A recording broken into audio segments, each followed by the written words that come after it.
My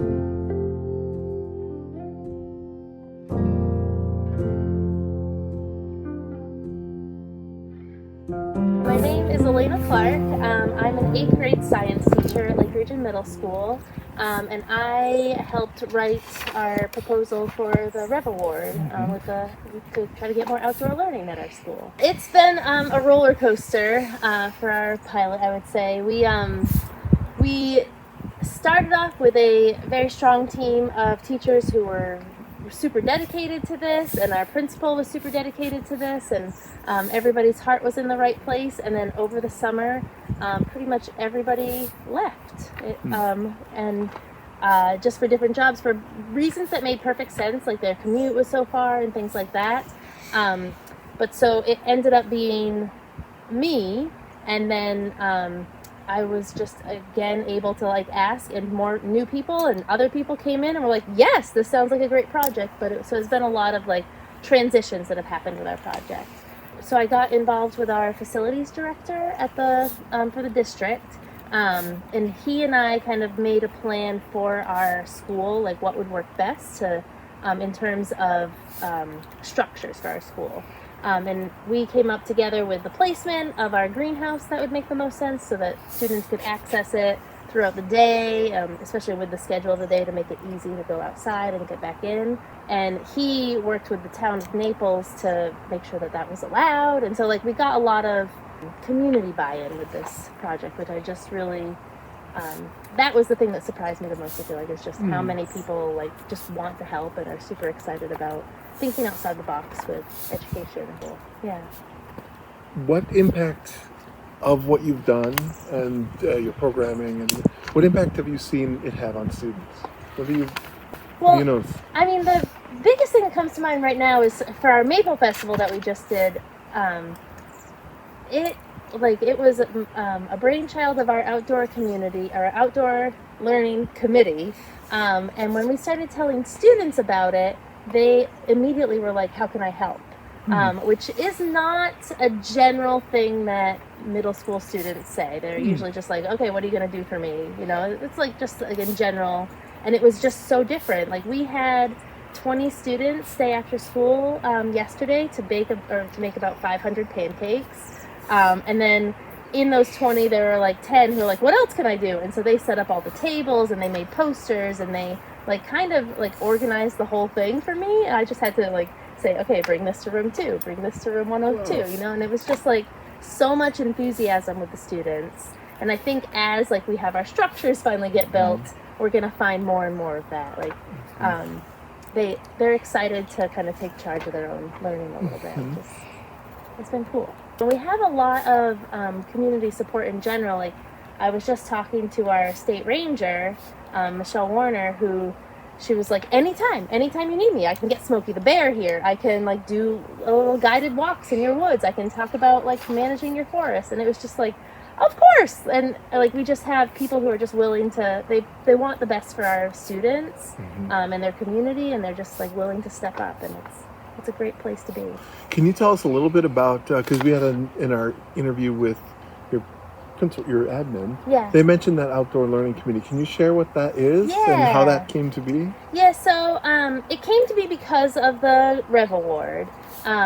We wanted to be able to meet regularly, and teachers have committees that they have to be on that meet once a month anyway. And so I just suggested over the summer, was can we have an outdoor learning committee? And our administration is super supportive, and they were like, oh, of course, absolutely. And then as needed, we meet a little bit more regularly than the other committees do.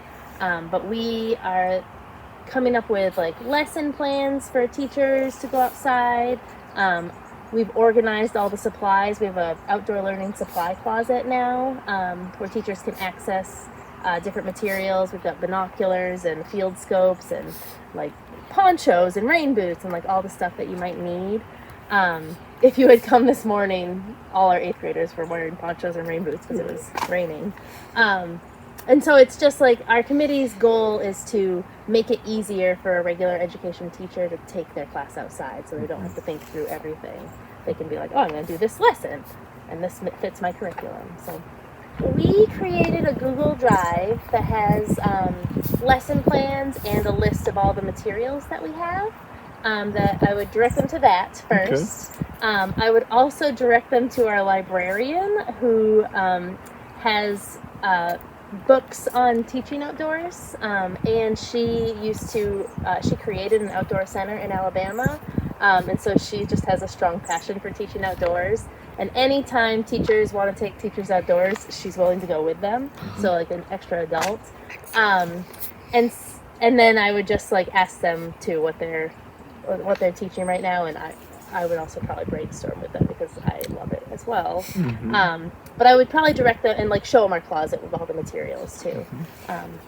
But I am hoping like probably next year, because we're kind of running out of time, one of the things our outdoor learning committee is doing is trying to plan a staff training, and do like mini activities outdoors and talk about behavior management outdoors and like where the things are. Like we have I forgot to tell you, behind the raised beds over there, we also have some benches in a circle in the woods that the kids painted this year with the art class, and so there's like a little outdoor seating area too. So just like things, especially as new teachers come in, that they wouldn't necessarily be as aware of. Right. I know you put heart and soul into all of this. What is your hope for your pilot? My hope is that, like, as we get more and more teachers, like doing this festival and coming outside for different lessons, and like just even seeing that a presentation can happen outside, and knowing all the materials that we have, that just like more teachers will see how it fits their curriculum.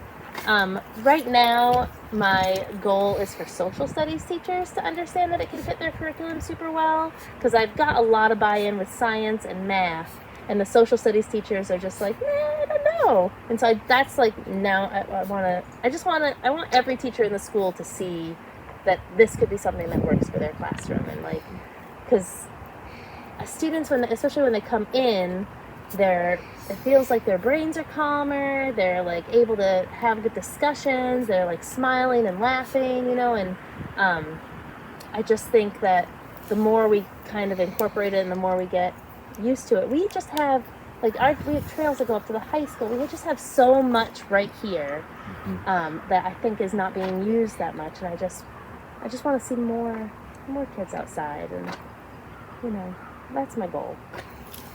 Last year, my 8th graders, we are the ones who built the outdoor learning area, and we put together some of the raised beds, and we did some trail work.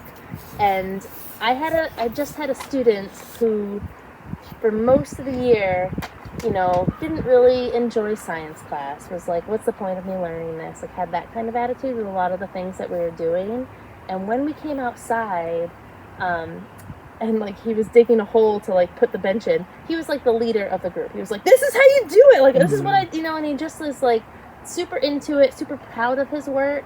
And like in class, like if we gave him a piece of paper, he would just like write on it, crumple it up, like not even pass it in. But like out here, it just like changed him completely. And that, like, for me, I think it benefits every student, but I really think it benefits the students who just need to see like how their learning applies in the real world. Like, what's the point of doing this? Like, I know how to build a bench, and now I know like some strategies for working with a group, and like, like just that to me was like the biggest thing that like I was just like. And today they're like, again, middle schoolers, they're wonderful, but they don't say thank you that often. And like, I have had so many students I don't even teach just come up to me and go, "Are you Miss Clark?